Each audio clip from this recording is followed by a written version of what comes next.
ज्यादा फिर आप लोगों ने 2 डीपीपी एक कोई डाउट आ रहा है? यस डीपीपी 2 मतलब वन थोड़ा नहीं किया थोड़ा नहीं किया मतलब थोड़ा नहीं थोड़ा किया इसमें 200 इसमें बीसी है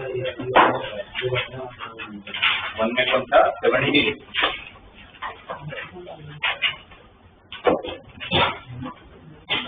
इसमें वैसे तो वेक्टर को क्या में कर देना पैरेललोग्राम की कंडीशन क्या होती है? तो वो कंडीशन है पैरेललोग्राम वो कंडीशन नहीं है पैरेललोग्राम की कंडीशन होती है डायगोनल का बाइसेक्ट पोजीशन ये कंडीशन होती है। तो 3 पॉइंट दिया हुआ है तो चौथा मिल जाएगा तो 2 का मिड पॉइंट होगा वही तीसरा चौथे का भी होगा कोई काम नहीं है। तो मतलब वेक्टर के फॉर्म में लिख के 2y + 3 जो वो भी कर सकते हो 22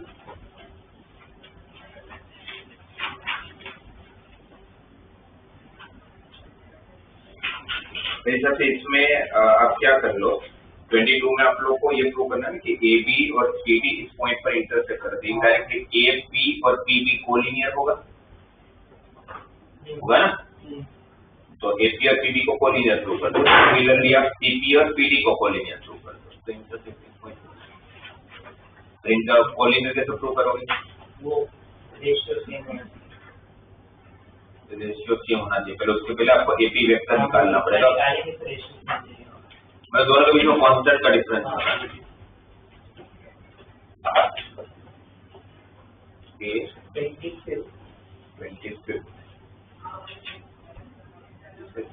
किया था आपको क्या बोले एक A and B are not equal to find the value of x for which जो अभी आपने बोला वही कंसेप्ट कोलिनियर के लिए सेम कंडीशन रेशियो सेम होना चाहिए रेशियो को सेम कर लो 2x + 1 upon x - 2 = -1 upon 1 x मिल जाएगा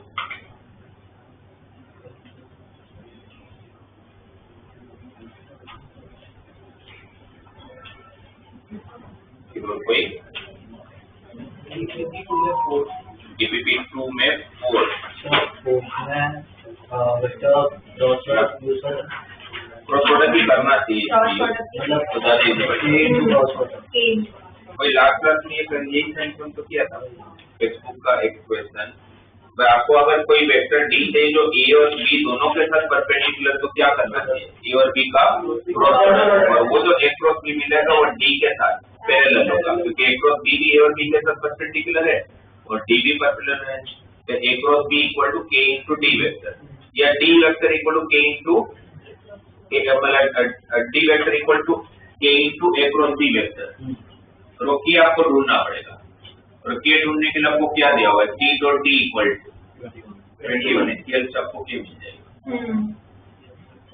कुछ ऐसा बोला था यूनिट वेक्टर सेम हो जाएगा वो तो जब आपको ये जो C वाली कंडीशन नहीं दे कि अगर दूसरा ऐसा दे रखा हो कि सिर्फ A भी दे रखा है आप लोगों को D का मैग्नीट्यूड दे रखा हो तो फिर उस केस में D वेक्टर = मैग्नीट्यूड इनटू फिर A क्रॉस B का यूनिट वेक्टर होगा वही D का यूनिट वेक्टर होगा तो दोनों पैरेलल है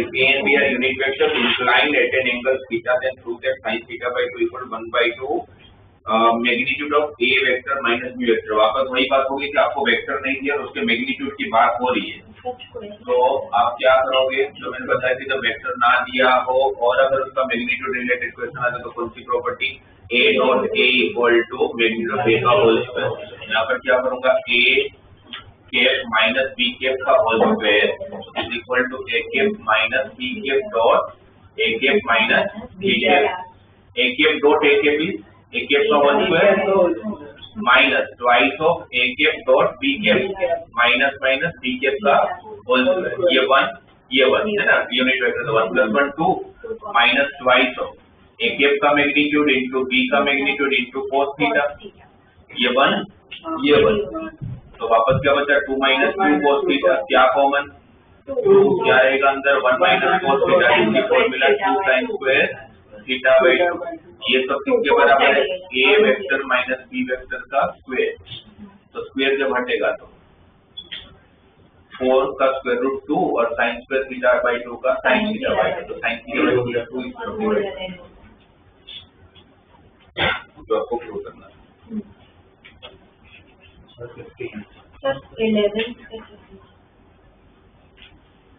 वापस वही फाइंड टू वेक्टर दे भी prove that a plus b का मैग्नीट्यूड का मैग्नीट्यूड इंडिविजुअल मैग्नीट्यूड से छोटा होगा, ये प्रूव करना है। वापस आपके पास वेक्टर नहीं है, वेक्टर नहीं है और मैग्नीट्यूड का प्रश्न है तो दिमाग लगाना ही नहीं है, यही प्रॉपर्टी से होगा, वो और किसी से नहीं होगा, है ना। ये प्रॉपर्टी इसको कैसे यूज करना वो आना चाहिए।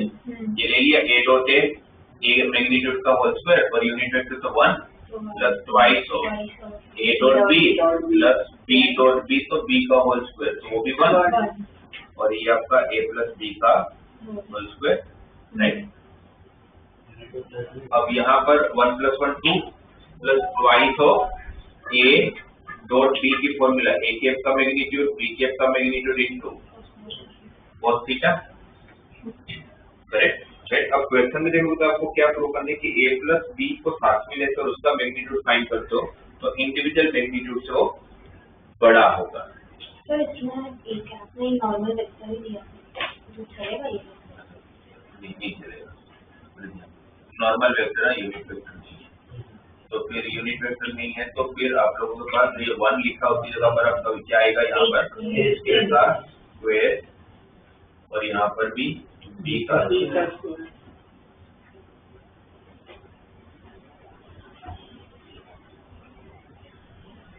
ये हो जाएगा आप लोगों के पास a का मैग्नीट्यूड का स्क्वायर और प्लस b का मैग्नीट्यूड का स्क्वायर, ठीक है। ये आपके पास एक रिलेशन है। अब नॉर्मली अगर मैं a का मैग्नीट्यूड प्लस b का मैग्नीट्यूड का होल स्क्वायर करूं, ये स्केलर क्वांटिटी है, अगर स्केलर क्वांटिटी है तो नॉर्मली जो हमारे आइडेंटिटी है स्क्वायर वाले वो यूज हो जाएगा, तो क्या हो जाएगा, ये a का स्क्वायर प्लस b का square plus twice of a vector into b vector का मैग्नीट्यूड, ठीक है, ये बराबर। अब हमें ये पता, ये दोनों में अगर आप देखो तो ये पार्ट तो सेम ही है, इनके सिर्फ और सिर्फ ये मिडिल टर्म में फर्क है। और हमें cos थीटा की इनइक्वालिटी पता है, हमें ये पता है कि cos थीटा कुछ भी करोगे तो रहेगा तो लेस देन इक्वल टू 1, कितना भी बड़ा एंगल हो जाए cos थीटा रहेगा लेस देन इक्वल टू 1, या cos थीटा अगर लेस देन इक्वल टू 1 रहेगा तो ट्वाइस ऑफ a का मैग्नीट्यूड और b का मैग्नीट्यूड अगर दोनों साइड मल्टीप्लाई करो तो मेरी इनइक्वालिटी को कोई फर्क नहीं पड़ेगा, क्योंकि a का मैग्नीट्यूड और b का मैग्नीट्यूड और 2 ये सब कुछ पॉजिटिव ही होगा। अब मैं दोनों साइड a का मैग्नीट्यूड का स्क्वायर प्लस b का मैग्नीट्यूड का स्क्वायर दोनों साइड ऐड कर लेता हूँ, वो भी इनइक्वालिटी को कोई फर्क नहीं पड़ने वाला है।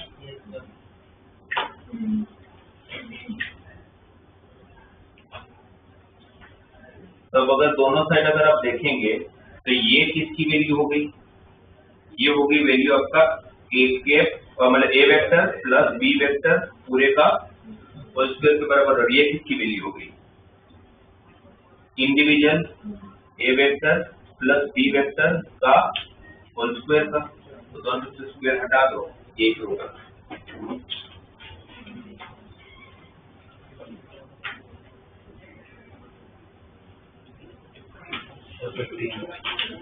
मतलब 15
अगर हमारे पास कोई भी एक वेक्टर है, सपोज xi के प्लस yj के प्लस zk के, तो ये कौन सा पॉइंट को रिप्रेजेंट करेगा 3D के अंदर?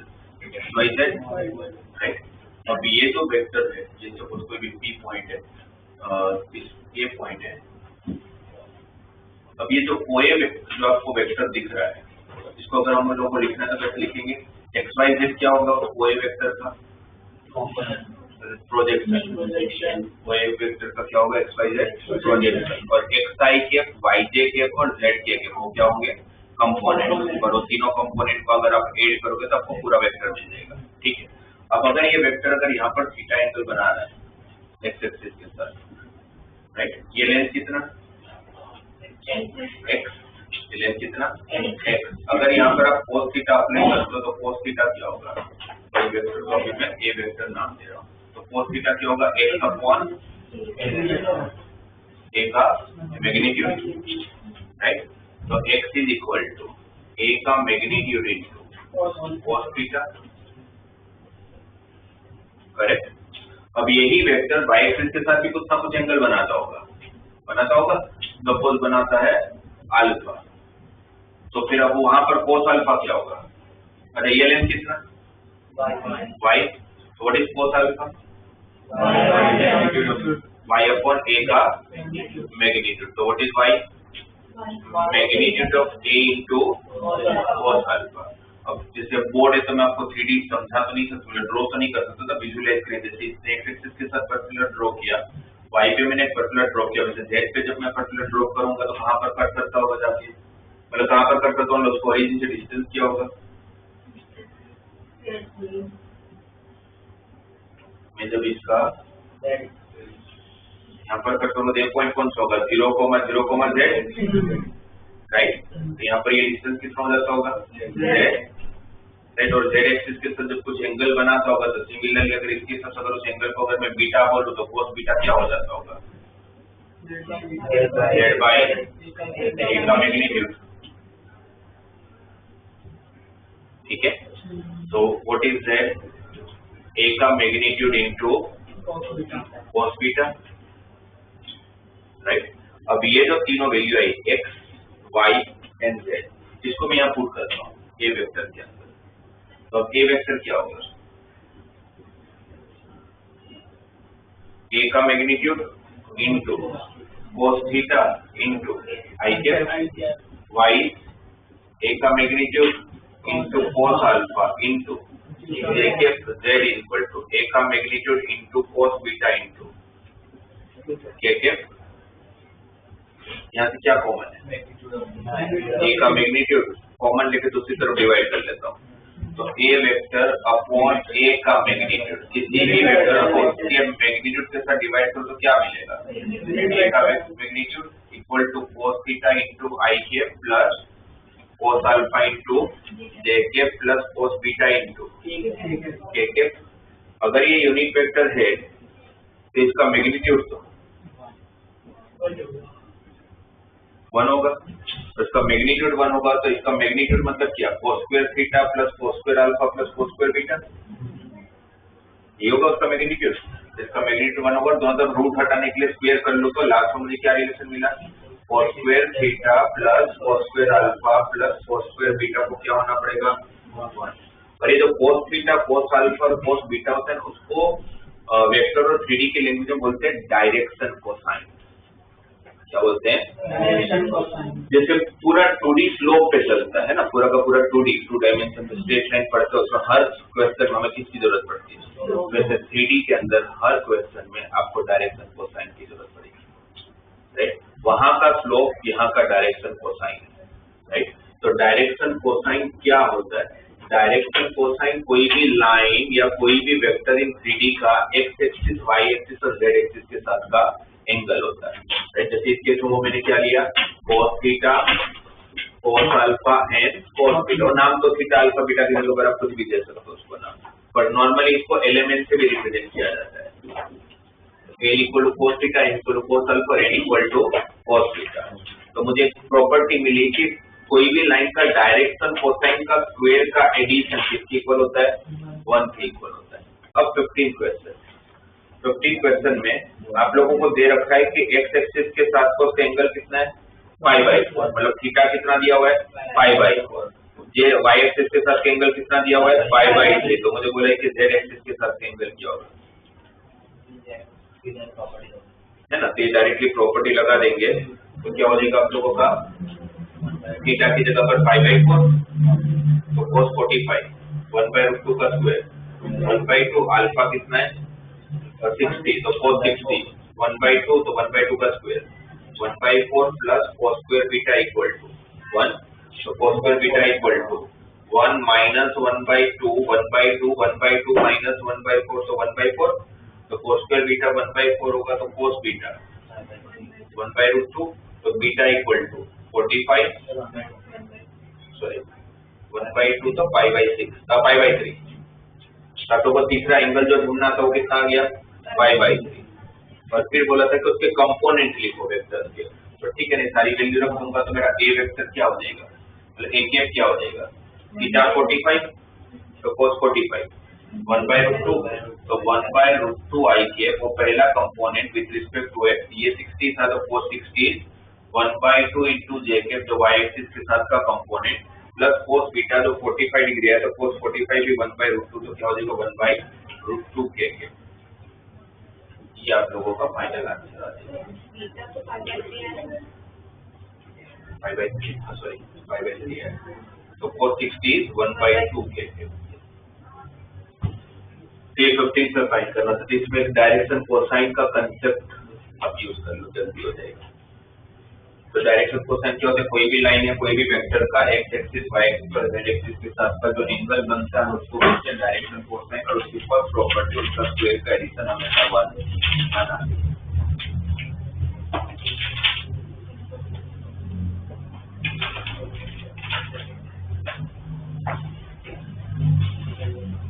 उसके बाद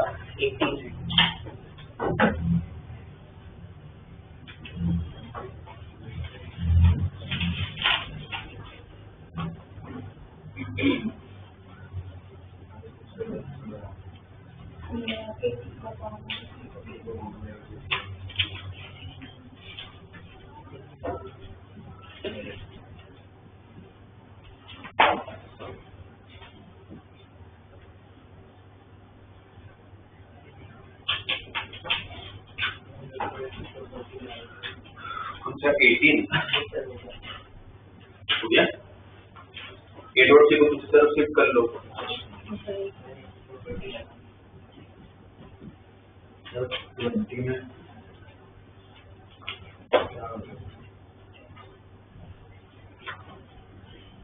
20 भी टेक्स्ट बुक का क्वेश्चन है, तो क्या दिया है क्वेश्चन में,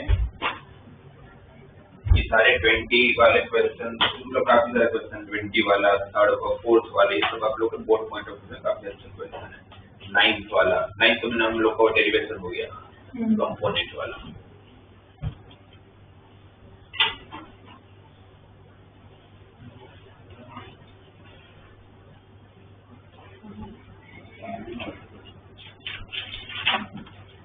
कौन सा पूछा है 20 है, देखो 20 वाले क्वेश्चन में क्या देखिए, ABC are mutually perpendicular vectors. ABC mutually perpendicular vector दिया हुआ है, इसका क्या मतलब निकालोगे, A B के साथ परपेंडिकुलर है, B C के साथ परपेंडिकुलर है, इसका क्या मतलब होगा A dot B 0 B dot C B 0 और C डॉट A B 0। और फिर पूछा क्या देने के बाद कि A plus B plus C जो है वो इक्वली इंक्लाइंड है इसके साथ A वेक्टर B वेक्टर और C वेक्टर के साथ। इंटरक्रोनेट पूछे कि A plus B plus C का A के साथ जितना एंगल बनेगा उतना ही एंगल उसका B के साथ बन रहा है, उतना ही एंगल उसका C के साथ बन रहा है। तो अगर हम लोग सबसे पहले θ1 लेते हैं, θ1 is the angle between the A plus B plus C and A vector. Angle कैसे फाइंड करते हैं, दोनों का डॉट प्रोडक्ट डिवाइडेड बाय दोनों का मैग्नीट्यूड, यही हमारे पास फॉर्मूला।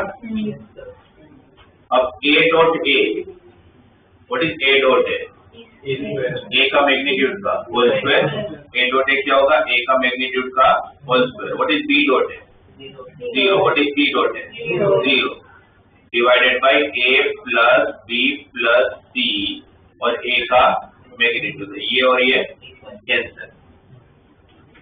ये किसके बीच का एंगल है? ए का मैग्नीट्यूड अपॉन ए प्लस बी प्लस सी का मैग्नीट्यूड, ए और A plus B plus C के बीच का एंगल है। अब हम लोग थीटा 2 लेते हैं A plus B plus C और बी के बीच का एंगल, तो क्या होगा? A vector plus B vector plus C vector dot B vector divided by A plus B plus C का मैग्नीट्यूड और बी का मैग्नीट्यूड। तो यहाँ पर क्या होगा? A dot B 0, B dot B, B का मैग्नीट्यूड का और फिर C dot B 0 divided by A plus B plus C और बी का मैग्नीट्यूड तो एक बार कैंसिल। ये किसके बीच में एंगल आया? बी और A plus B plus C के बीच में। अब थीटा 3 लेते हैं, A plus B plus C और सी के बीच का angle, A plus B plus C dot C divided by A plus B plus C का मैग्नीट्यूड और सी का मैग्नीट्यूड। ब्रैकेट ओपन करोगे तो A dot C 0, B dot C 0, C dot C C का magnitude का whole square divided by A plus B plus C और C का magnitude. तो ये और ये पर कैंसिल, ये मिला आपको cos थीटा, राइट। अब उस क्वेश्चन में और एक कंडीशन थी, आप देखोगे तो एबीसी म्यूचुअली पर्टिकुलर वेक्टर तो थे बट इक्वल मैग्नीट्यूड भी था उनका, उन तीनों का इक्वल मैग्नीट्यूड भी था। एंड ये भी दे रखा है कि ए का मैग्नीट्यूड, बी का मैग्नीट्यूड और सी का मैग्नीट्यूड सेम है। तो अगर सेम है तो फिर बी का मैग्नीट्यूड की जगह पर मैं ए का मैग्नीट्यूड रिप्लेस कर सकता हूँ और सी की जगह पर भी ए का मैग्नीट्यूड रिप्लेस कर सकता हूँ। ये तो तीनों का सेम आंसर आ गया। इसे हम क्या बोल पाएंगे? cos theta 1 equal to cos theta 2 equal to cos theta 1 equal to theta 2 equal to theta, equally inclined आ गया। ठीक है, ये और कोई है 26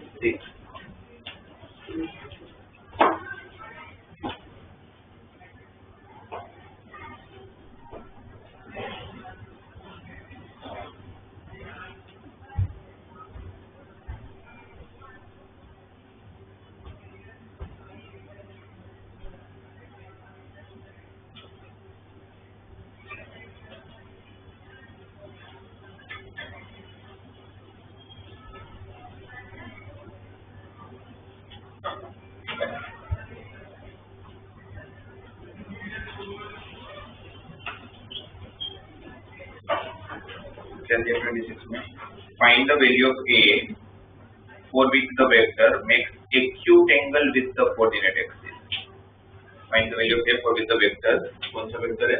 r vector is equal to a square minus 4 into I cap plus 2j cap minus a square minus 9 into k cap makes acute angle with the coordinate axis. Acute angle with the coordinate axis मतलब coordinate axis मतलब कौन? X axis, Y axis और तो तीनों के साथ acute angle बना रहा है। तो इसका मतलब क्या हो गया? एक्स एक्सिस पे कौन सा वेक्टर होता है? आई कैप। तो आर डॉट आई कैप का आंसर ग्रेटर देन 0 आना है, आर डॉट जे कैप का आंसर ग्रेटर देन 0 आना है और आर डॉट के का भी आंसर ग्रेटर देन 0 आना है। तीनों एक्सिस के साथ अगर एक्यूट एंगल बना रहा है तो तीनों के साथ डॉट प्रोडक्ट उसका पॉजिटिव आना चाहिए। आर डॉट आई, इसका जब आई के साथ डॉट प्रोडक्ट करोगे तो क्या मिलेगा? सिर्फ ए स्क्वायर माइनस 4 ही मिलेगा, बाकी जे डॉट आई 0 हो जाएगा, के डॉट आई भी 0 हो जाएगा। ए स्क्वायर माइनस 4 को क्या होना है? Greater than 0। इसका जब जे के साथ डॉट प्रोडक्ट करोगे तो 2 तो ग्रेटर देन 0 होता ही है, ऑलवेज ट्रू। आर डॉट के minus of A square minus उसको क्या होना है? Greater than 0। ए स्क्वायर माइनस 9 को क्या होना पड़ेगा? Less than 0। अब वे भी कर में इसके दो factor a minus 2n a plus 2 greater than 0 number line पे दो रूट्स कौन कौन से? Minus 2n plus minus plus. Positive मतलब ये वाला पार्ट या ये वाला पार्ट, ठीक है। और अगर यहाँ देखते हो तो दो roots a minus 3n a plus 3, तो कौन से दो रूट्स? माइनस 3 और प्लस 3। 3 से बड़ी वैल्यू पे प्लस, माइनस प्लस, आपको लेस देन 0 चाहिए तो ये वाला, और फाइनल आंसर कौन सा होगा? जो इन दोनों का इंटरसेक्शन होगा। तो इसी के नीचे अगर दूसरा नंबर लेंगे, ये वाला भी प्लॉट करो तो -2 इसके आगे होगा और 2 इसके पीछे होगा। तो अब इसके हिसाब से आपका आंसर कौन सा होगा? दोनों -3 से -2 यूनियन 2 से, तो एक की वैल्यू फाइंड करना चाहिए, एक की वैल्यू है ना। तो एक्सिस के साथ एंगल बनाने में आई जैकेट के साथ आप लोग बना रहे हैं।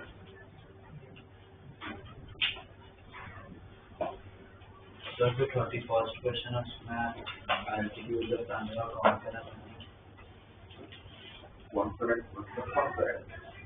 ये तो प्रॉपर्टी है ना कि ट्राइंगल ऑल्टीट्यूड जो तो सारे के सारे कॉन्करेंट होते हैं। तो चार प्रॉपर्टी, बेसिक प्रॉपर्टी के कोई भी ट्राइंगल हो तो उसके मीडियन भी कॉन्करेंट होते हैं। मीडियन कॉन्करेंट का मतलब क्या होता है? एक इंटरसेक्टिंग पॉइंट से पास होते हैं। मीडियन का जो कॉन्करेंट पॉइंट होता है उसको हम बोलते हैं सेंट्रोइड। ऑल्टीट्यूड का जो कॉन्करेंट पॉइंट होता है उसको हम बोलते हैं ऑर्थोसेंटर। एंगल बाइसेक्टर भी कॉन्करेंट होता है, उसका इंटरसेक्टिंग पॉइंट को क्या बोलते हैं? एक्सेंटर।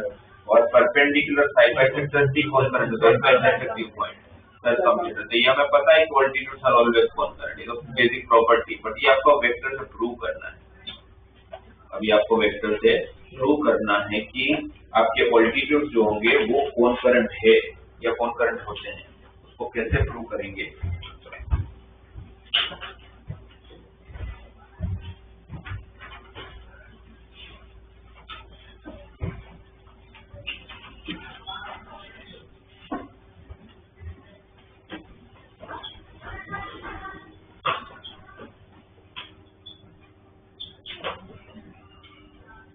बोलिए मैं एक ट्रायंगल ले लेता हूँ ABC, ठीक है। यहाँ पर A से एक ऑल्टीट्यूड बना रहा हूँ, ये पॉइंट को D ले लेता हूँ। B से एक ऑल्टीट्यूड बनाता हूँ, जिसको मैं E ले लेता हूँ।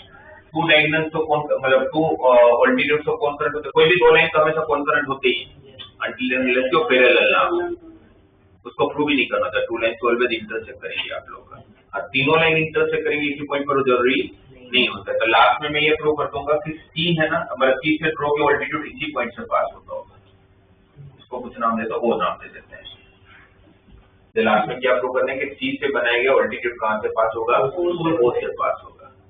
अब मुझे इन सब का पोजीशन वेक्टर को डिफाइन कर लेते हैं। A का A वेक्टर लेते हैं, B का B वेक्टर लेते हैं, C का C वेक्टर ले लेते हैं, ठीक है। अभी AD जो है वो परपेंडिकुलर है किसके साथ? BC के साथ। अच्छा, O मेरा सबसे ज्यादा यूज होने वाला है। मैंने आपको बताया था कि जिसको जो सबसे ज्यादा यूज होता था, एक वेरिएबल को कम करना तो उसको नल वेक्टर बना लो, तो थोड़ा कम काम हो जाएगा और कुछ नहीं। तो AD परपेंडिकुलर विथ BC।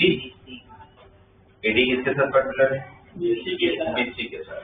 अगर AD BC के साथ परपेंडिकुलर तो AD का ही पार्ट है AO, तो AO भी तो BC के साथ परपेंडिकुलर है। तो बोल सकता हूँ करेक्ट। AO वेक्टर को लिखोगे कैसे? Position vector of O minus vector है, तो माइनस है। अच्छा, इसके बाद ये स्टेटमेंट लिख देंगे AO परपेंडिकुलर विद BC, तो AO dot BC equal to 0। अगर दो वेक्टर परपेंडिकुलर तो उनका डॉट प्रोडक्ट को क्या होना पड़ेगा? 0। तो AO वेक्टर लिखा हमने माइनस है, BC को कैसे लिखोगे? Position vector of C minus position vector of B equal to 0, correct. ये अगर ओपन करेंगे तो माइनस A डॉट C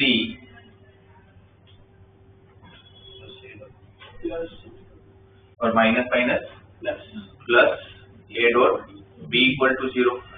तो ये रिलेशन मिला हमें A डॉट B वेक्टर किसके बराबर है? A डॉट C के बराबर। ये पहला रिलेशन हुआ, करेक्ट। अब हम पहुंचे ये वाला पार्ट, B भी परपेंडिकुलर है किसके साथ? AC के साथ। BE is perpendicular with AC। कि B AC के साथ परपेंडिकुलर तो B डॉट AC। अच्छा, B अगर परपेंडिकुलर तो BO भी परपेंडिकुलर होगा, BO is particular with AC, therefore BO dot AC equal to 0.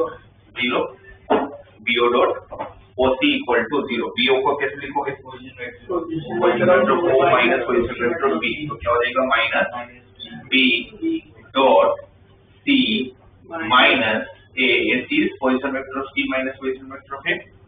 Bracket open करूंगा तो माइनस B डॉट C और minus minus plus B dot A. तो B dot A vector is equal to B dot C vector. ये आपका second result मिला, correct. ये first और second result को अगर यूज करें फ्रॉम 1 एंड 2, अब क्या लिख पाओगे?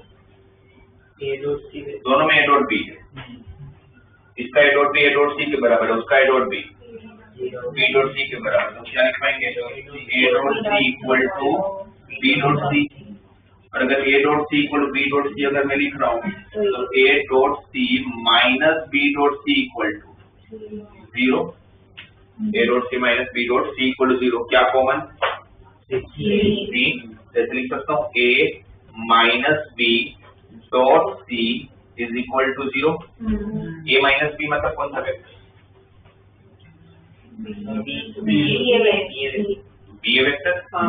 A माइनस B मतलब कौन सा वेक्टर? B A vector. तो B A vector dot C मतलब कौन सा वेक्टर? सिर्फ C. C मतलब OC वेक्टर. C मतलब क्या हुआ? OC vector. तो BA डॉट OC आपका 0 आ गया.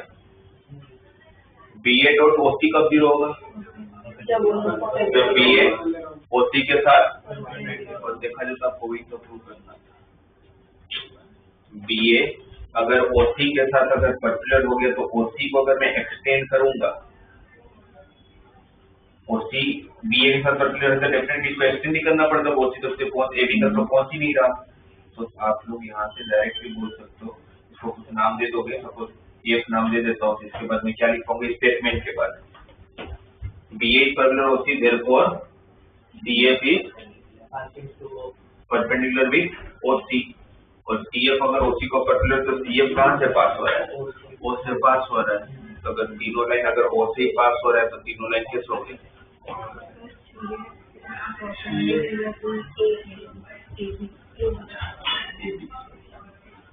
AB या BA.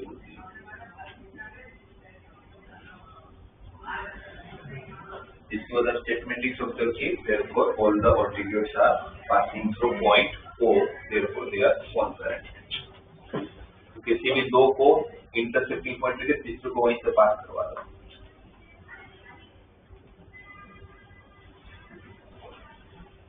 इससे चांसेस कम है सिचुएशन आने के. अगर आ जाए तो फिर कर लेंगे.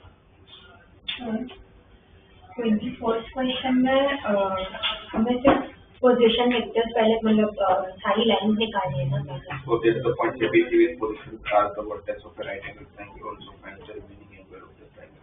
तो हमारे ये ABC के तो आपको दोनों लाइन फाइंड करेंगे पहले. AB BC और AC. तो उसके बाद सब ऐसा करें सबका डॉट प्रोडक्ट करके देख ले कि कौन सी परपेंडिकुलर है या फिर सबकी एंगल. नहीं, कोई भी दो का डॉट प्रोडक्ट को 0 कर दो. तो बाकी सब भी अगर ढूंढने बोला है तो फिर वही करेगी cos थीटा इक्वल टू दोनों का डॉट प्रोडक्ट. अगर also remaining the angles of the triangle तो फिर cos थीटा सब करना. इसमें अप्रोच ये ना मतलब डॉट प्रोडक्ट दिखा जाएगा तो फिर जो भी दिखा है इसमें cos थीटा का होगा. जैसे AB डॉट BC 0 आया तो मुझे पता चल जाएगा B पे 90 डिग्री बनता है. मतलब जो भी कॉमन पॉइंट होगा 190 डिग्री बनता होगा. अब पहले वो पता कर लो 90 डिग्री का मतलब बाकी दो को फाइंड करने के लिए cos थीटा फाइंड करेंगे तो 180 समान. जैसे प्रूफ दैट निकल जाएगा. कम चांसेस है. अभी तो मैंने काफी टाइम से देखे नहीं बोर्ड में, पर अगर पूछे जाए तो कुछ ज्यादा आपको देता हूँ, कुछ कॉम्प्लिकेटेड नहीं है. बोर्ड पॉइंट ऑफ व्यू से भी ये चैप्टर से ज्यादा board point of view board में तो सबका वेटेज पहले से पता ही होता है कि कितने मार्क्स आएगा.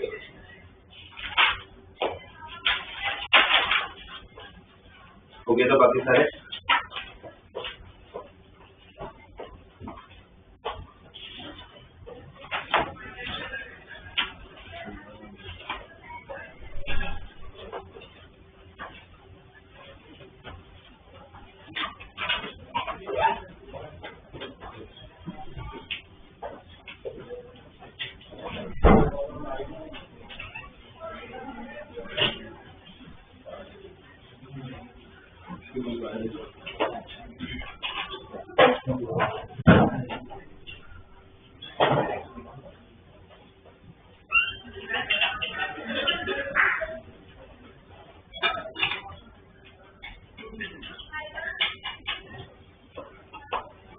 हमारे पास हमने अगर A क्रॉस B का, जैसे लास्ट क्लास में मैंने इसका DPP3 भी आपको पढ़ा दिया, अगर तीनों DPP आप नहीं कर पाओगे तो मैंने दिया नहीं था, इस पर DPP3 हो चुका अपना, जो वेक्टर प्रोडक्ट के लास्ट क्लास में पढ़ा दिया था। इसके अंदर एक चीज ये देखते हैं, A क्रॉस B का मैग्नीट्यूड का अगर हमें स्क्वायर करना है, A क्रॉस B का फॉर्मूला, A का मैग्नीट्यूड, B का मैग्नीट्यूड, साइन थीटा और एनकेप का मैग्नीट्यूड, तो वन ही हो जाएगा, है ना। ये तो ऑलरेडी स्केलर क्वांटिटी, तो उसका तो मैग्नीट्यूड को कोई लेने देने नहीं, एनकेप का मैग्नीट्यूड 1 हो गया, उसका सिलेक्ट करने को बोला है, प्लस A डॉट B की फॉर्मूला, A का मैग्नीट्यूड, B का मैग्नीट्यूड इनटू cos थीटा और उसका स्क्वायर। यहाँ पर मैंने मैग्नीट्यूड नहीं लगाया क्योंकि ये ऑलरेडी स्केलर क्वांटिटी है, ये जो स्क्वायर और सबके साथ जाएगा, तो दोनों में से क्या कॉमन, A का मैग्नीट्यूड का स्क्वायर और B का मैग्नीट्यूड का स्क्वायर, और साइन अंदर क्या रहेगा, sine square theta plus cos square theta 1 हो जाएगा, sine square theta plus cos square theta 1 हो जाएगा। तो इसका मतलब क्या हो गया कि आपको एक प्रॉपर्टी मिल गई, A क्रॉस B का square plus A dot B का स्क्वायर। A डॉट B पे मैग्नीट्यूड लगाओगे तो भी ठीक है, नहीं लगाओगे तो भी ठीक है। तो कभी भी आप लोगों को क्रॉस प्रोडक्ट और डॉट प्रोडक्ट दोनों साथ में चाहिए, तो आप ये रिलेशन को यूज कर लिया करो। ये तीनों ने डिराइव करके दिया, तो लाप्लास, इसलिए उसको लाप्लास थ्योरम भी बोलते हैं, ये लाप्लास रूल भी बोलते हैं। A क्रॉस B का square plus A dot B का square equal to square into B square.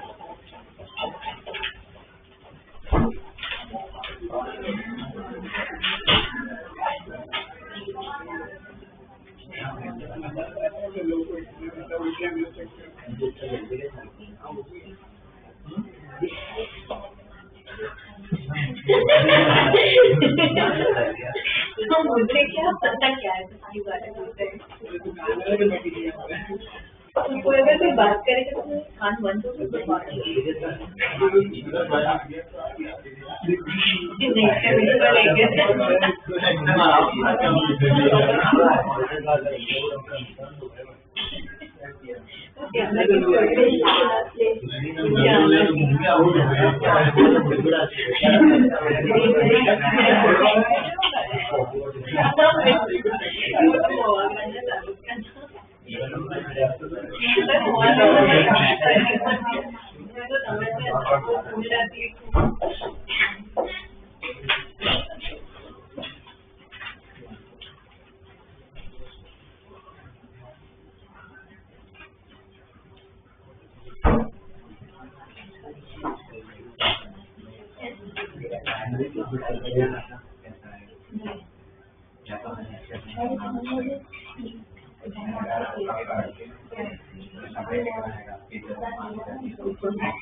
तो ये रूल आप लोग ध्यान में रखिएगा, जब भी जरूरत पड़ेगी। जैसे आप DPP3 में देखोगे तो क्वेश्चन नंबर 7, अब क्वेश्चन नंबर 7 में आपको वेक्टर के बारे में कोई इन्फॉर्मेशन नहीं है, बस इतना दिया हुआ है कि A का मैग्नीट्यूड 10 है, B का मैग्नीट्यूड 2 है, A डॉट B 12 है, तो A क्रॉस B ढूंढो। तो जब तक अगर आपको ये नहीं पता होगा तब कैसे ढूंढोगे, ये पता है तो सब कुछ तो दिया हुआ है, ये भी दिया, ये भी दिया, ये भी दिया, तो ये मिल जाएगा, ठीक है।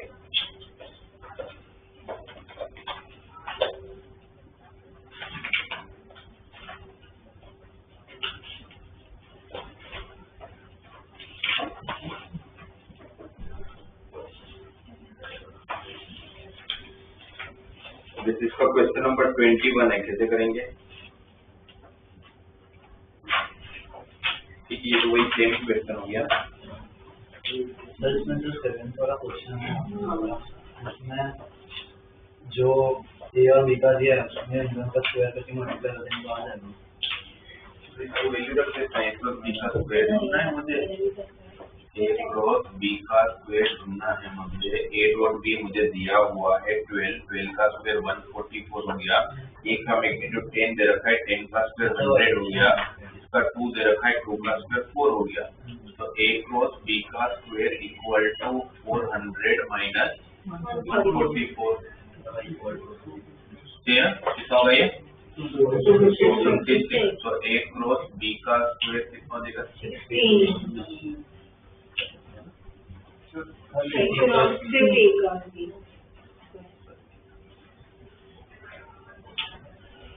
इसका तो 21st क्वेश्चन हो वही था ना, पिछले डीपीपी में भी आया था। तो सी डॉट डी है यहाँ नीचे, वो सी डॉट डी कर दो नीचे, इसमें वही क्रॉस प्रोडक्ट करेंगे है ना, ए क्रॉस बी और D vector is equal to k into A cross B, और फिर उसके फाइंड करने के लिए सी डॉट डी बन दे रखा है।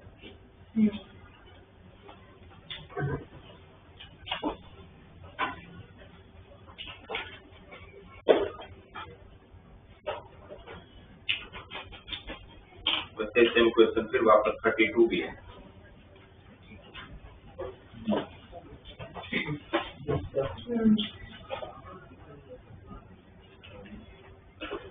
फिर वापस वो लाप्लास थ्योरम वाला क्वेश्चन 28 भी है।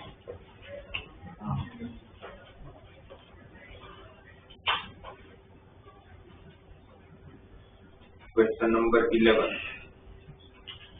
कैसे करें?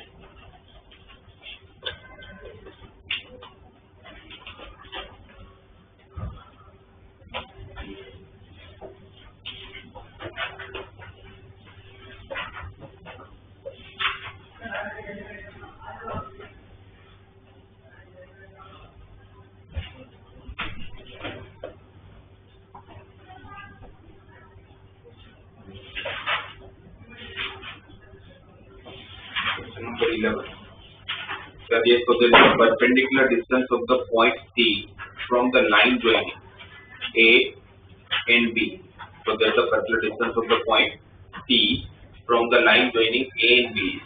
तो इसका मतलब ये हो गया कि आपको ये प्रूव करना है कि भाई यहाँ पर आपके पास C एक पॉइंट है जिसका position vector of the point C vector, मतलब C एक पॉइंट है तो मान लें जिसका पोजीशन वेक्टर C वेक्टर दिया हुआ है, A एक पॉइंट है जिसका पोजीशन वेक्टर A दिया है, B एक पॉइंट है जिसका पोजीशन वेक्टर B दिया है। इसका परपेंडिकुलर लेंथ आप लोगों को प्रूव करना है। किसके बराबर प्रूव करना है? Mod of B cross C plus C cross A plus A cross B divide by B minus C। फिर कैसे प्रूव करोगे? क्या करेंगे? किसके बीच? ओरिजिन देंगे, OA और OB से फिर O कहाँ लूंगा मैं?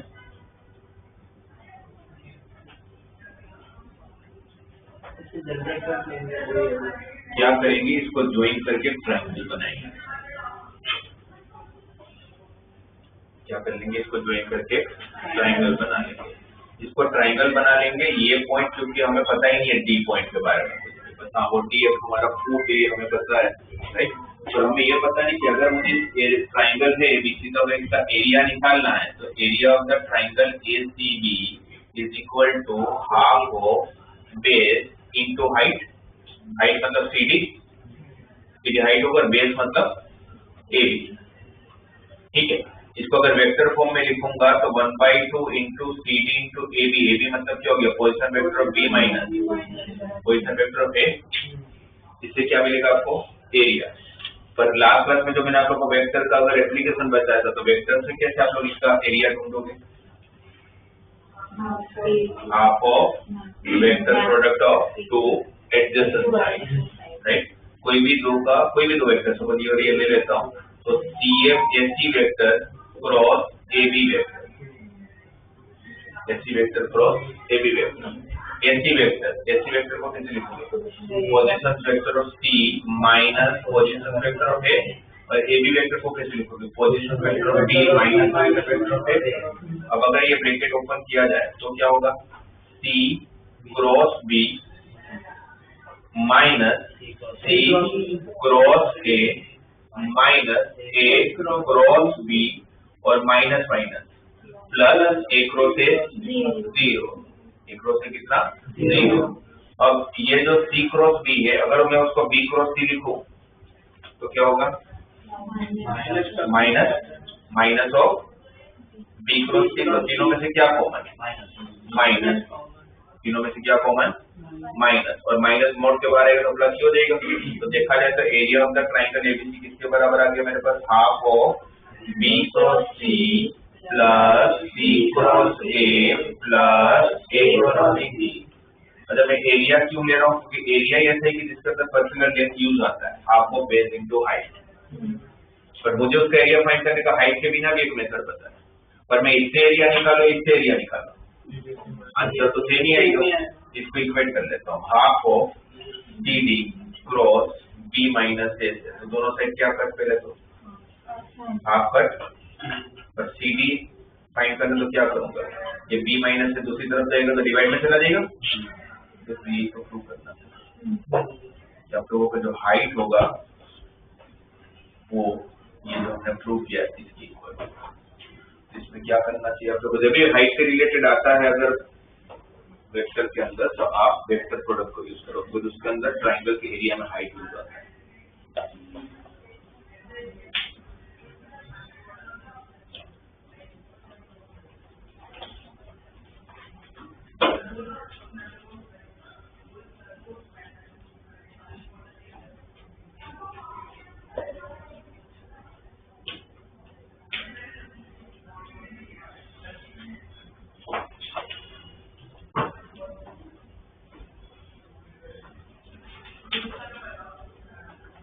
Question number 22.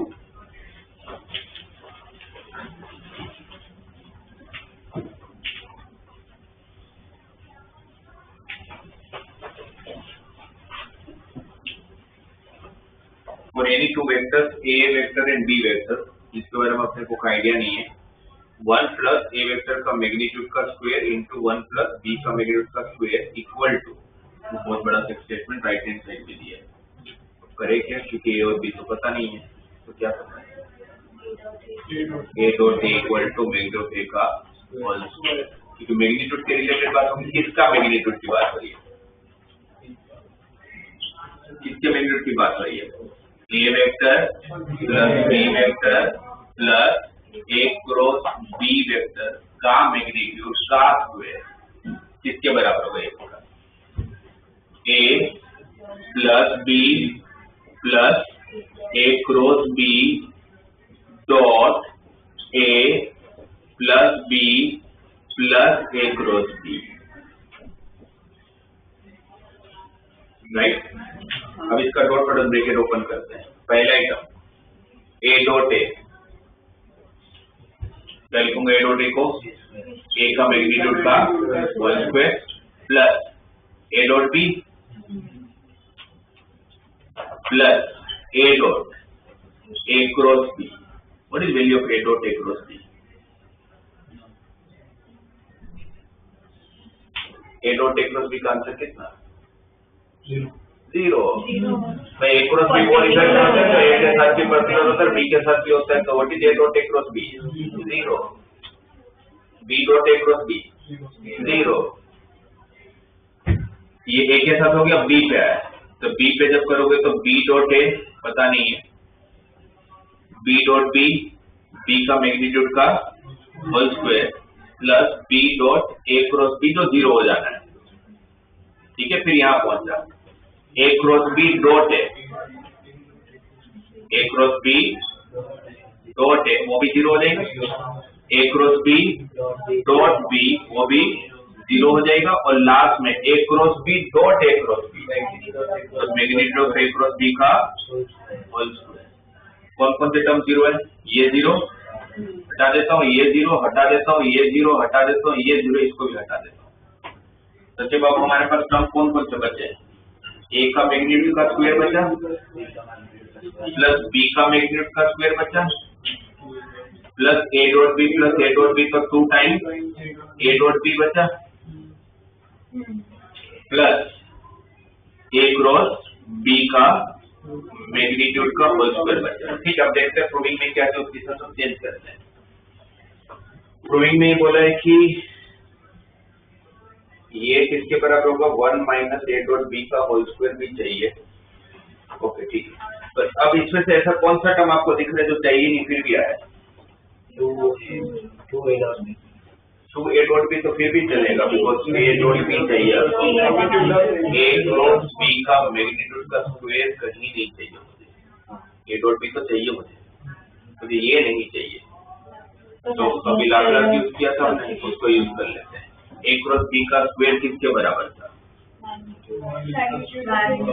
Magnitude of A का square into magnitude of B का square minus A dot B का होल स्क्वायर। ठीक है, ये जो माइनस ए डॉट बी का स्क्वायर जो आया है इसको दूसरी तरफ शिफ्ट कर लेते तो प्लस हो जाएगा, है ना।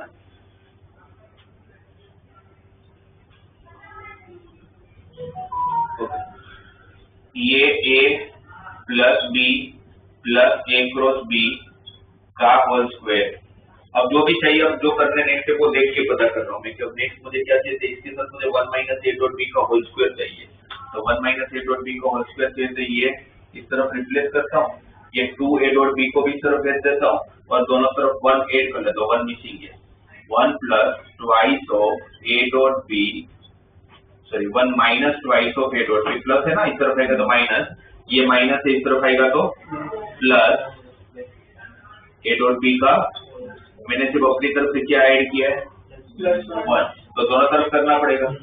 तो 1 प्लस ए का मैग्नीट्यूड का स्क्वायर प्लस बी का मैग्नीट्यूड का स्क्वायर प्लस ए का मैग्नीट्यूड का स्क्वायर इंटू बी का मैग्नीट्यूड का स्क्वायर, ये भी पता है आपके पास। ये तीनों मिलके क्या हो गया,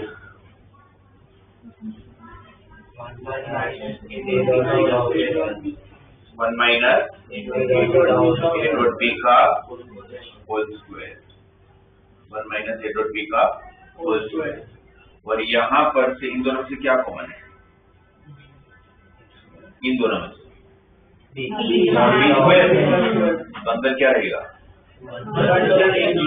1 प्लस मॉड ए स्क्वायर। यहाँ पर ऑलरेडी 1 प्लस मॉड ए का स्क्वायर है हमारे पास, और यहाँ से अगर मैंने जब mod of B square common लिया तो अंदर क्या रहा, 1 प्लस मॉड ए का होल स्क्वायर, ये कॉमन निकल जाएगा, अपने दो फैक्टर आ गए, 1 प्लस मॉड ए का whole square into 1 plus mod B का होल स्क्वायर। इससे पहले वो प्रॉपर्टी लगाई जहां पर वेक्टर नहीं दिया बट मैग्नीट्यूड है, तो A dot A equal to magnitude of A का होल स्क्वायर, और फिर बीच में एक लाप्लास लोड टर्म की जरूरत नहीं।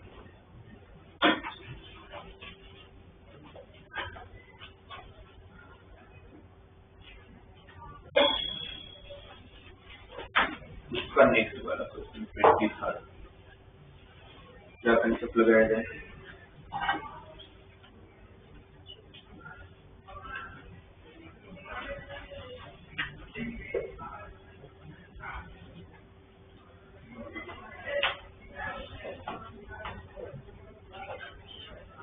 दोनों क्वाड्रेंट, मतलब एक क्वाड्रिलेटरल में जो दो ट्रायंगल है उससे कुछ एरिया से कुछ क्वाड्रिलेटरल का एरिया कैसे निकालते हैं, लास्ट क्लास में वो तो डायरेक्टली हो जाता है ना, एडजेसेंट साइड्स का नहीं, वो तो पैरेललोग्राम में होता है, अच्छा डायगोनल से होता डायगोनल है, से होता है डायगोनल, तो वो यूज करेंगे।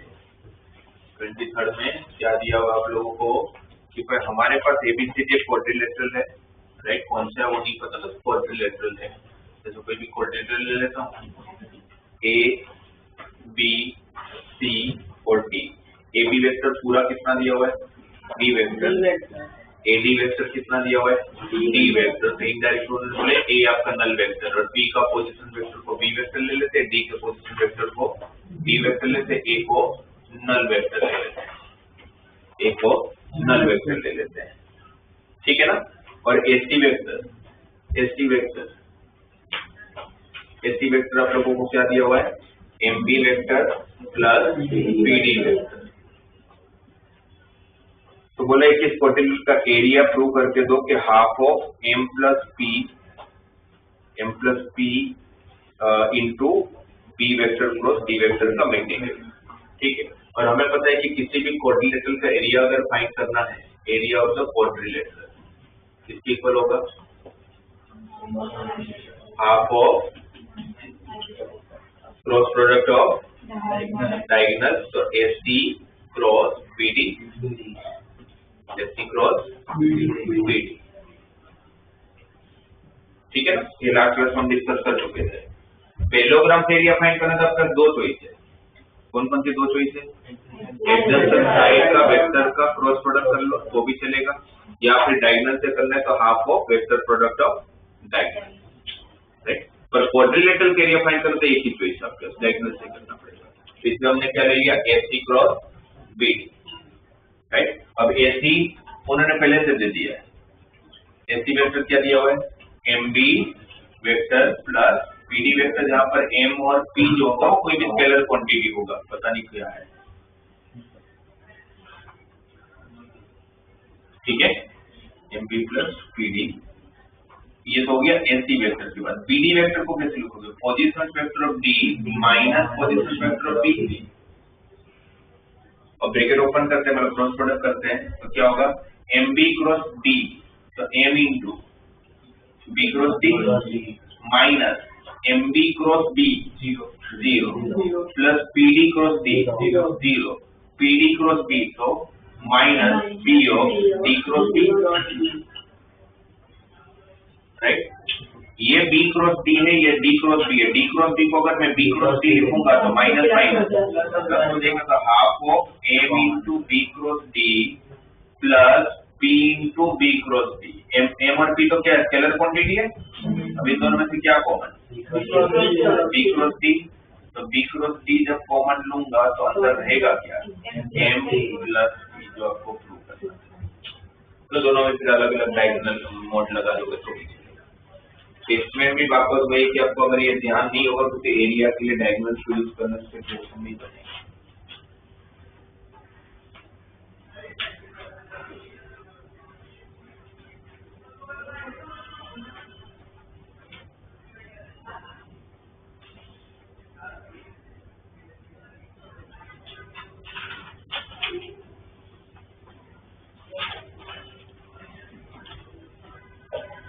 क्वेश्चन नंबर 12 and 13 एक बार देखो कैसे करोगे, बताओ मुझे 12 and 13।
आया? कैसे करेंगे? दोनों में राइट साइड ले लें, लेफ्ट साइड ले लें। तो ट्वेल्थ बता रहा हूँ ना, में a minus b का cross product b minus c whole 0 equate करेंगे। किसके साथ इक्वेट किया?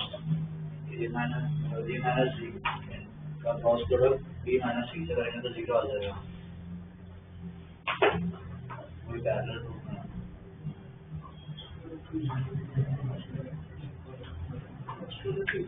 a माइनस डी और b को अगर पैरेलल प्रूव करना है तो एक तो ये हमारे पास कंडीशन है कि भाई कांस्टेंट का डिफरेंस आना चाहिए, पर उसके लिए वेक्टर पता होने से तो वो है नहीं, तो प्रूव नहीं कर पाएंगे। तब एक ऑप्शन ये है कि भाई उनका डिफरेंस मतलब कि cross product of zero prove करते हैं।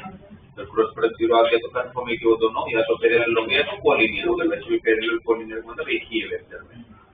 तो a minus D cross b minus c करोगे तो जब क्रॉस प्रोडक्ट करोगे तो उसमें वो जो रिलेशन दे रखा है a cross b equal to c cross d और a cross c equal to b cross d, उसका यूज आता होगा, है ना, इसलिए वो दे रखा है। सही है ना? तो बस तो a minus D cross b minus c को क्या प्रूव कर देना है? 0। फिर क्वेश्चन नंबर 30।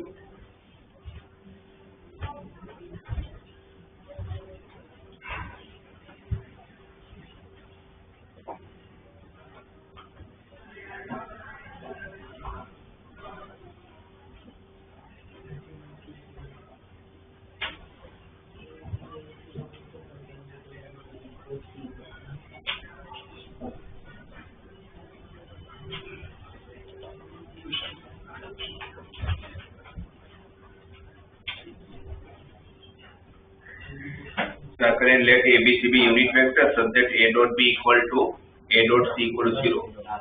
इससे क्या पता चल गया? सबसे पहले तो a particular with b and a is also particular with c, ये दिया हुआ है। फिर a का मैग्नीट्यूड, b का मैग्नीट्यूड, c का मैग्नीट्यूड, सारे के सारे 1 दिए हुए हैं, सबके सब किसके इक्वल दिया हुआ है? 1 के बराबर दे रखा है। और आपको उसके बाद क्या बोला है? And the angle between b and c π/6, b और c के बीच का एंगल कितना है? π/6। तो प्रूव करना है कि a vector is equal two plus minus twice of b cross c। तो कैसे करें? b और c के बीच का एंगल आप लोगों को दिया हुआ है π/6 और आप लोगों को a vector equal to twice of b cross c prove करना है। तो यहाँ से आपको क्या समझ में आ रहा है? a अगर b के साथ भी परपेंडिकुलर है, a अगर c के साथ भी परपेंडिकुलर है, तो a b क्रॉस c के साथ क्या है? पैरेलल है। b क्रॉस c के साथ भी तो कंडीशन क्या होती है? अगर मैं b और c का क्रॉस प्रोडक्ट करता हूँ, मैं अगर b और c का क्रॉस प्रोडक्ट करता हूँ तो b cross c is perpendicular with b and b cross c is perpendicular with a, और यही सेम कंडीशन a के साथ भी है। a भी b के साथ पर्टिकुलर है, c के साथ भी पर्टिकुलर है। तो इससे क्या पता चलता है? a is parallel with b cross c। तो a अगर b क्रॉस c को पैरेलल है तो दोनों के बीच में सिर्फ किसका डिफरेंस होगा? कांस्टेंट का डिफरेंस होगा। a vector equal to lambda of b cross c। ये सबसे पहले हमें पता चला। अब वो लैम्डा ढूंढना पड़ेगा। वो लैम्डा कैसे ढूंढेंगे? साइन थीटा वाला फॉर्मूला b क्रॉस c की, और उसमें फिर n कैप भी आएगा।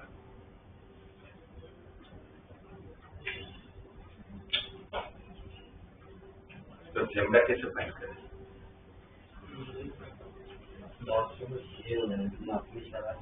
डॉट प्रोडक्ट का इंफॉर्मेशन भी है 0 है। कैसे यूज कैसे करोगे? सही है, उसका डॉट प्रोडक्ट सीधो दिया हुआ है, इसलिए पैरेलल पता चला। जो π/6 का एंगल दिया है उससे वो डॉट प्रोडक्ट वाली फॉर्मूला में डाल दो। b dot c b dot c use कर सकते हैं, मतलब b डॉट c का मैग्नीट्यूड। इसमें दोनों का डायरेक्ट मैग्नीट्यूड ले अगर a वेक्टर क्योंकि हमें यहाँ क्या दिया हुआ है उसके हिसाब से सोचोगे ना भाई, मेरे पास जो इन्फॉर्मेशन है मैं तो उसको यूज करूंगा। क्योंकि A तो का मुझे वैल्यू अगर तो पता ही है। हाँ मैग्नीट्यूड अगर सबका पता है कि 1 है तो मैं क्या कर लेता हूँ यहाँ पर दोनों साइड मैग्नीट्यूड अप्लाई कर लेता हूँ। दोनों साइड जब मैं मैग्नीट्यूड अप्लाई करूंगा तो A का magnitude is equal to lambda का कांस्टेंट भी है राइट, लेमडा का मैग्नीट्यूड नहीं पर मॉड B क्रॉस C का मैग्नीट्यूड। अब B क्रॉस इसकी मैग्नीट्यूड 1 दिया हुआ है, मॉड लेमडा पता नहीं है, B क्रॉस C की फॉर्मूला B का मैग्नीट्यूड C का मैग्नीट्यूड साइन थीटा, थीटा दिया हुआ है 30 5/6 और फिर n के तो ये इसकी वैल्यू 1 है, इसकी वैल्यू 1 है, ये 1/2 है और n कैप का मैग्नीट्यूड 1 हो जाएगा। तो क्या बचा 1 equal to mod lambda into 1/2, ये 1 ये 1 ये 1 ये 1/2 मॉड लेमडा इक्वल टू 2, तो लेमडा इक्वल टू प्लस और माइनस, तो लेमडा की जगह पर प्लस और माइनस तुरंत दूंगा, तो ए वेक्टर इक्वल टू प्लस और minus twice of B cross C लोग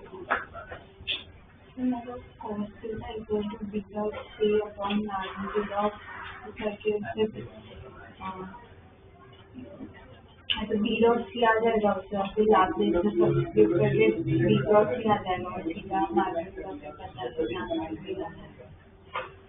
B dot C is equal to mod B into mod C into cos theta, तो cos 30 √3/2। अब ये बोलो हाँ मैग्नीट्यूड ऑफ B और C 1 है तो B dot C मिल गया √3/2। इसको लाप्लेस में सब्स्टिट्यूट करके तो B क्रॉस C का मैग्नीट्यूड का होल स्क्वायर मिलेगा, B क्रॉस C नहीं मिलेगा, B क्रॉस C का मैग्नीट्यूड मिलेगा, इसका रूट ले लेंगे तो वही मैग्नीट्यूड लेके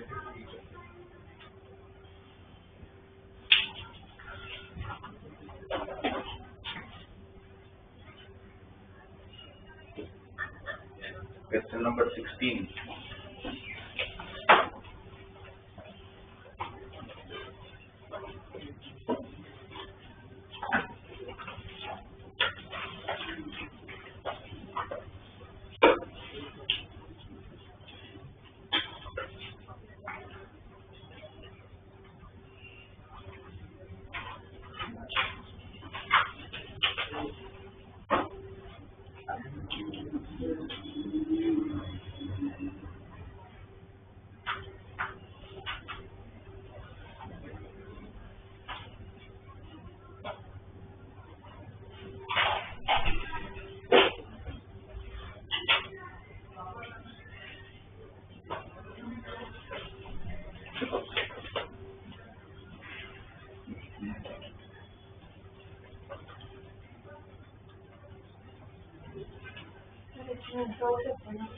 साइन थीटा और कॉस थीटा की वैल्यू इक्वल ऐसी है या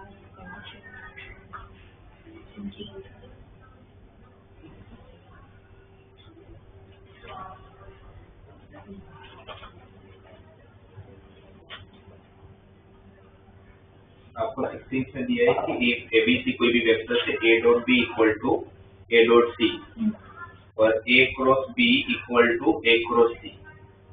तो आपको लास्ट में प्रूव करना है कि A is not equal to 0 then prove that B equal to C vector. तो हम सबसे पहले क्या करेंगे, एक तरफ ले लेते हैं सबको।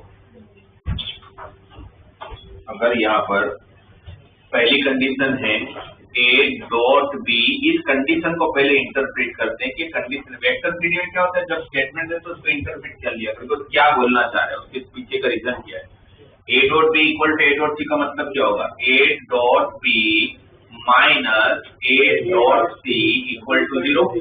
इस मतलब ये हो जाएगा A dot B minus C equal to 0 करके A is perpendicular with B minus C। Statement का मतलब ये आपको पहले एक रिलेशन मिला। उसका दूसरी कंडीशन क्या दिया हुआ है क्वेश्चन में, A cross B equal to A cross C, A cross B equal to A cross C। इस तरफ शिफ्ट करता हूँ तो A cross B minus A cross C equal to 0। कैसे लिखेंगे इसको, A cross of B minus C equal to 0, A cross of B minus C equal to 0। ये अगर B माइनस C का क्रॉस प्रोडक्ट 0 है तो इसका क्या मतलब होगा, A is parallel with B minus C। ये कैसे हो सकता है दोनों स्टेटमेंट एक साथ पॉसिबल? हम ये बोल रहे हैं फर्स्ट स्टेटमेंट में ए बी माइनस सी के साथ परसेंट है, थोड़ी देर के बाद बोलते हैं नहीं वो करे रहते हैं, तो दोनों एक साथ नहीं है। मतलब अभी दे वो तो प्रूव करना है, अभी दे स्टेटमेंट पॉसिबल नहीं है। अब इसको पॉसिबल करना है तो फिर एक ही पॉसिबिलिटी हो सकती है कि एक खुद जीरो वेक्टर हो तो फिर 0.b माइनस सी भी जीरो हो जाएगा, 0.b माइनस सी भी जीरो हो जाएगा। ये दोनों को साथ में अगर होना है तो फिर ये तो पॉसिबल ही नहीं है कि दोनों मतलब पर्टिकुलर भी हो जाए पैरेलल भी हो जाए, तो भी इसका आंसर जीरो तभी आ सकता है। तो फ्रॉम 1 and 2 हम ये दोनों एक साथ होने के लिए दो ही पॉसिबिलिटी, क्या क्या, ए वेक्टर खुद जीरो वेक्टर हो जाएगा या फिर बी माइनस सी जीरो वेक्टर हो जाएगा, और कोई पॉसिबिलिटी नहीं है, जीरो नहीं है दिया हुआ है, राइट।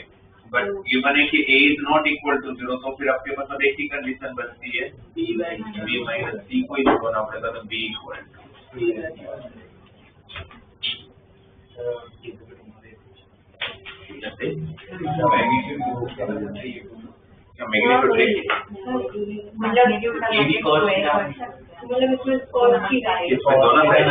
इसका मैग्नीट्यूड कैसे लोगे, तो खुद इसके लिए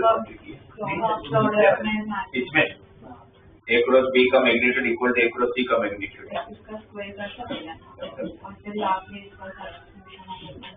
लाप्लास सब्स्टिट्यूशन के लिए a और b का वेक्टर का मैग्नीट्यूड दे रखा है आप लोगों को, थीटा 1 और थीटा 2 ऐसे यूज करेंगे, दोनों इक्वेशन को डिवाइड करेंगे तो थीटा 1 इक्वल टू इतना लंबा कौन करूंगा ही नहीं। सिंपल स्टेटमेंट को समझो, वेक्टर मैंने बोला बहुत इजी चैप्टर है, कुछ स्टेटमेंट को अच्छे से लिखो उसी से सब हो जाएगा, इतना लंबे लंबे क्वेश्चन होते ही नहीं। क्योंकि जितना लंबा करोगे उतना कहीं ना कहीं गड़बड़ा हो गया है ना, तो जितना जल्दी हो जाए तो वो करो।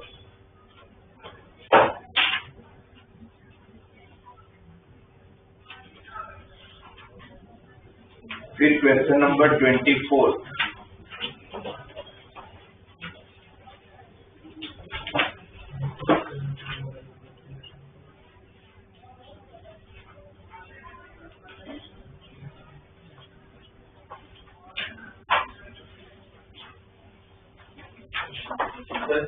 एरिया ऑफ एडजेसेंट साइड की उसने दो तीन बार AB cross CD ABCD any 4 points in the space है। आपको सबसे पहले तो सारे पॉइंट्स का पोजीशन वेक्टर डिफाइन करना पड़ेगा, है ना। ऐसा तो होगा नहीं कि मैं मोड सब अलग अलग लगा लूं, थोड़ी मॉडल अलग अलग हो जाएगा। हमें सबसे पहले क्या करना पड़ेगा, सारे पॉइंट का पोजीशन वेक्टर लिख के पहले वेक्टर बनाने पड़ेगा।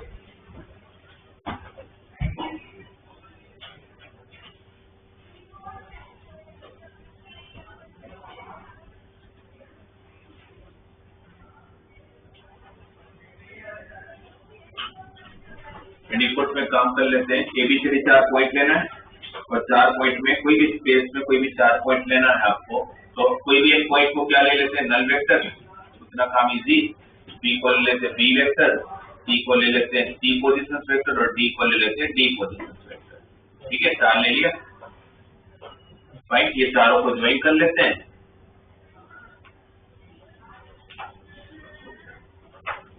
अब आपको सबसे पहले चाहिए प्रूव जो करना उसका स्टेटमेंट देते हैं, A B cross C D plus B C cross A D plus C A cross B D. तो ए बी वेक्टर को क्या लिखोगे, बी माइनस ए, तो 0 वेक्टर लिया मैंने, तो सिर्फ बी,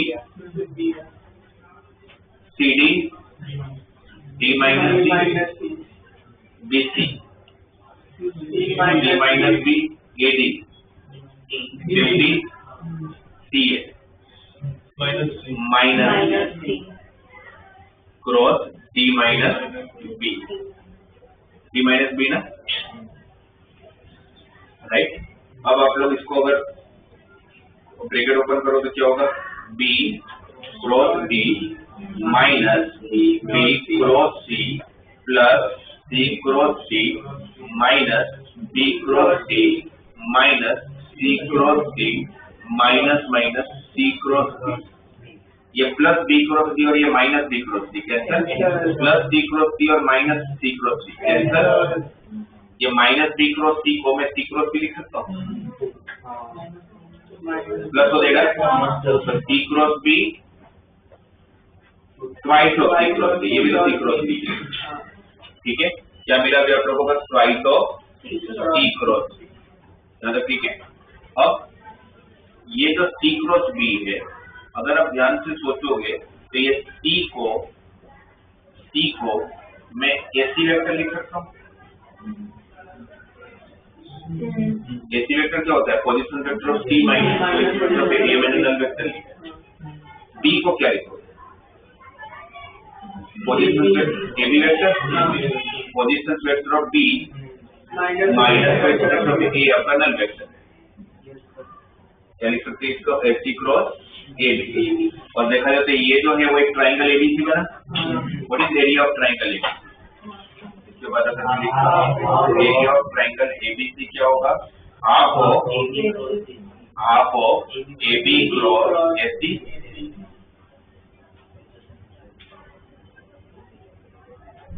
करेक्ट। तो यहाँ पर एबी क्रॉस एसी क्या बनेगा मेरा? Twice of area of triangle ABC. इस एबी क्रॉस एसी का एबी क्रॉस एसी का मैग्नीट्यूड में तो कोई फर्क नहीं पड़ता ना, एबी क्रॉस एसी लिखो या एसी क्रॉस एबी लिखो। तो इसकी जगह पर अगर मैं पुट कर लूं twice of area of triangle ABC, तो आपके पास क्या हो जाएगा? 4 times area of triangle ABC.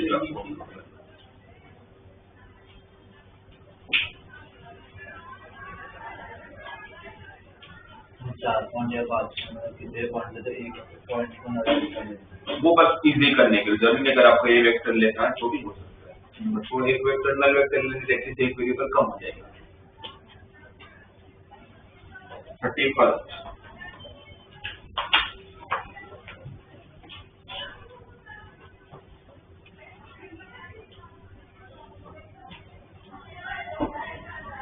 for any non-zero vector A by statement prove करें। तो नॉन जीरो वेक्टर ए, तो ए वेक्टर को कुछ डिफाइन कर देते हैं, पता ही नहीं है। तो let A vector is equal to a1 i cap plus a2 j cap या b1 j cap plus c1 k cap. ये वेक्टर डिफाइन कर लेते हैं। और फिर जो स्टेटमेंट चाहिए, क्या स्टेटमेंट चाहिए? i cross a cross i plus j cross a cross j plus a cross ये फाइंड करना है। a क्रॉस i बताओ मुझे। एक का जब आप लोग i के साथ क्रॉस प्रोडक्ट करोगे तो क्या क्या होगा? इसका i के साथ क्रॉस प्रोडक्ट होगा। इनका जब क्रॉस प्रोडक्ट i के साथ करोगे तो पहला ही टर्म i क्रॉस i 0। यहाँ पर बचेगा j cross i j cross i minus के, करेक्ट। फिर इसका i के साथ cross product k cross i j cross i j तो plus c1 j cap, right, plus j cap cross a cross j, इसका j के साथ cross product i cross j j cross j 0 k cross j minus i plus यहाँ पर k cap के साथ a cross k, इसका k के साथ क्रॉस प्रोडक्ट, तो सबसे पहले i cross k minus a1 j cap, फिर j क्रॉस k i और k क्रॉस k 0। ठीक है। फिर वापस ये i के साथ भी तो यहाँ पर क्रॉस प्रोडक्ट है, और अब i के साथ वापस क्रॉस प्रोडक्ट करोगे तो i cross k minus j तो माइनस माइनस तो p1 इंटू j कैप हो जाएगा। फिर i क्रॉस j तो c1 j कैप, फिर यहाँ पर आए j cross k i cap तो plus a1 into i cap, j cross i minus minus plus c1 into k cap, यहाँ पहुंचा k cross j minus J cross K I होता है तो K cross J minus I, minus plus a1 I cap और फिर के cross आई जे तो plus b1 into जे vector. तो आपने वो हर चीज दो बार है ना, a1 आई कैप दो बार, b1 जे कैप दो बार, c1 जे कैप दो, तो twice of a1 I cap plus b1 J cap plus c1 J cap. ये तो उसको तुमने वेक्टर लिया था, तो ट्वाइस ऑफ इक्वेशन देने का पीछे का बस पर्पस जो कि आई जे के का क्रॉस प्रोडक्ट है वो आपको ऑर्डर पता है ना कि कैसे काम करना है। तो ये एक बार डीपीपी खत्म कर लो, ठीक है।